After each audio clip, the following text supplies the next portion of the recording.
እነሱ አልተፈለጉም።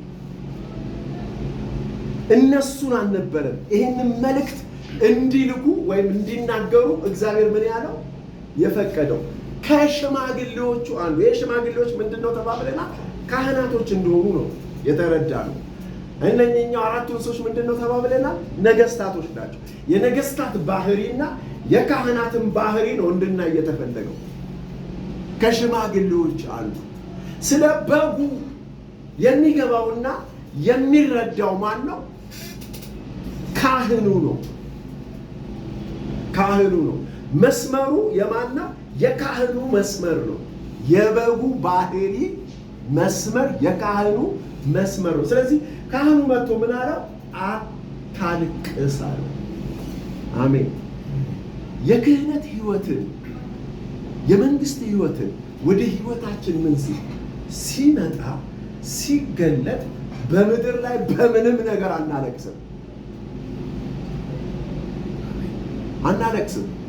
የሚገርማችሁ ሰዎች ጌታን እናውቃለን ይላሉ፣ አገልጋይ ነን ሊሆን ይችላል፣ የተለያየ ነገር ውስጥ ሊሮጡ ሊገቡ ይችላል፣ ግን ያለቅሳሉ።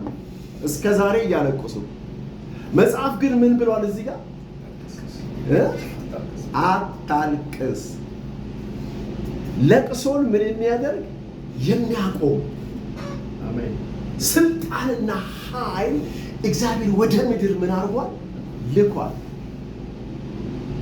ባለፈው እንዳልኩት ይሄ ምድራዊው ስብዕና በወጣ በወረደ ነገር ምን ያደርጋል? ይጨነቃል፣ ያለቅሳል፣ ይጮሃል። የመንፈስ ህይወታችን ግን በዚህ ነገር ላይ ምን ይላል? ይስቃል። አሁን ይሄንን ነው ልጅ ምን ማድረግ ያለበት? መለየት ያለበት።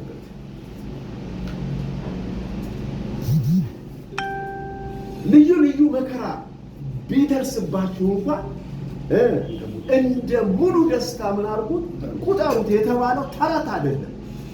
በእግዚአብሔር መንግስት ህይወትና እውቀት መገለጥ ውስጥ ይሄ ነገር በትክክል ማስረጃ አለው።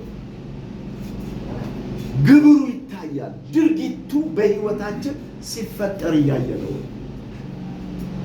ለጥቂት ጊዜ በልዩ ልዩ ነገር ሊከሰት ይችላል። ግን ስንነቃ በመንፈስ ህልውና ውስጥ ስንገባ ግን እንደ ጢስ በኖ ይጠፋል እና መሳቅ እንጀምራለን። ምን ነው ከተባለ በጉ ምን አድርጓል? ድል ነስቷል። ክብር ለእግዚአብሔር። በጉ ምን አድርጓል? ታርዷል። የታረደው ለዚህ ሁሉ ነው። እግዚአብሔር ይመስገን። ምክንያቱም ማልቀስ የዮሐንስ ማለቀስ የሰው ሁሉ ለቅሶ ነው እሺ የሚያመጣው እንጂ የግለሰብ ለቅሶ አይደለም። የእሱ ብቻ አይደለም። የሰው ሁሉ ሐዘን፣ የሰው ሁሉ ጭንቀት፣ የሰው ሁሉ ሀበሳ ነው በማን ህይወት ውስጥ የምናየው? በዮሐንስ ውስጥ የምናየው። ሽማግሌው ደግሞ መጥቶ ምን ሲል? አታልቅስ ሲል ከእግዚአብሔር የወረደ ታላቅ መለከት ነው። አታልቅስ። ሰው የለቅሶ የሐዘን የጭንቀት ዘመኑ ምን እንደሆነ እንዳቆመ በእግዚአብሔር መንግስት መምጣት በእግዚአብሔር መንግስት መገለጥ ህይወት ለቅሶ ደግሞ ምን ሆኗል? ቆሟል።